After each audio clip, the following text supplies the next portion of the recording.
Hello viewers, আমি আপনাদের মাঝে আবারও ফিরে আসছি। আজকে গত 3 দিন যে হয়ে গেছে, আমি 3 দিন আপনাদের মাঝে ভিডিও দিতে পারিনি। আমি অবশ্যই ব্যস্ততার মাঝে ছিলাম। আজকে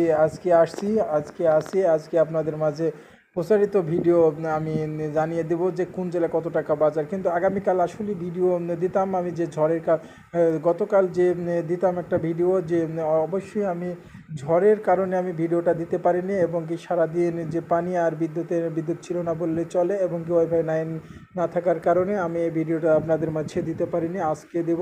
কিন্তু বাংলাদেশের যে সোনালী ইস্পাত বর্তমান যে বাজারটা, যে কোন জেলায় কত টাকা এবং কি হয়েছে, ঝড়ে যে মাঠের পাটগুলো ক্ষতিগ্রস্তর ভিতরে আছে, এবং ছোট ছোট পাট হলেও হবে যে ক্ষতিগ্রস্তর ভিতরে আছে, ভেঙে গিয়েছে পাটগুলো, সেগুলো কি হচ্ছে, সেগুলো আসতে ধীরে আস্তে উঠবে। কিন্তু বাংলাদেশের যে মাত্র যে শশা ছিল, যেগুলো বয়ে কুষ্টিয়া জেলা দৌলতপুর থানার শশা, সেগুলো নষ্ট হয়ে গেছে।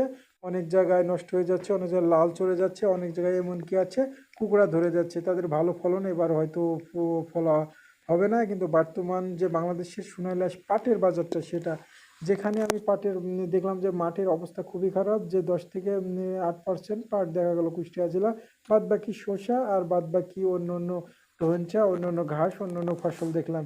কিন্তু বর্তমান যে বাজারটা সোনালী পাটের, কিন্তু বাজারটা একটু ভালো দিক প্রদর্শন করছে। আজকে যেমন কুষ্টিয়া জেলা বাজার যে বেচা কেনা হচ্ছে, ভালো মানের পাটটা খুচরা বেচা কেনা হচ্ছে 2300 টাকা, এবং কি ভালো মানের পাটটা যেটা গাড়ি লোডের সংখ্যা 2450 টাকাও গাড়ি লোড হচ্ছে। কিন্তু এভাবে যদি পাটের দাম একটু হলো বৃদ্ধি, যদি আবারও পাটের দাম বাড়ছে, তাহলে মনে চাষি ভাইদেরও মনে হাসি ফুটবে, এবং কি ব্যবসায়ী ভাইদেরও হাসি ফুটবে।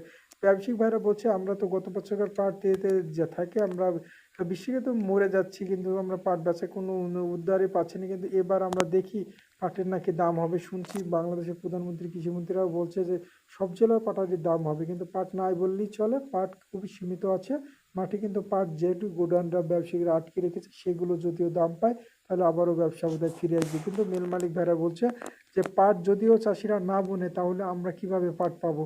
আমরা যে কোটি কোটি টাকা দিয়ে মিল তৈরি করে রেখেছি, সেগুলো আমরা কীভাবে চালাবে? যদিও তারা বলেছে পাটের আবাদ তারা ন্যায্য পরিমাণ দাম দেওয়ার ব্যবস্থাপনা করছে, এবং কি খুলনা মিল মালিক ভাই জানিয়েছে আপনারা যে পরিমাণ পাট দেবেন আমরা সে পরিমাণ পাটেরই দাম দেওয়ার ব্যবস্থাপনা করব।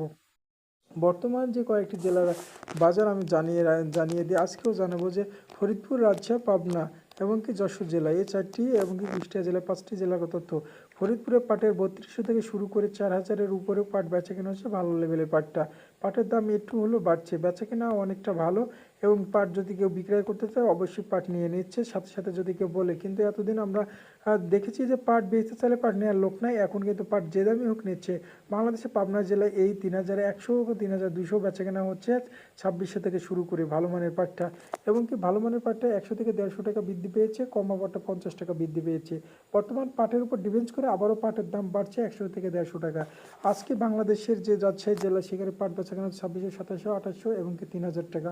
সেগুলো ভালো মানের পাট 100 থেকে 150 টাকা বৃদ্ধি পেয়েছে। প্রত্যেকটা জেলা, যেমন যশোর জেলা, সেখানে পাট 2600, 2700, ভালো মানের পাট 100 থেকে 150 টাকাও বৃদ্ধি পেয়েছে।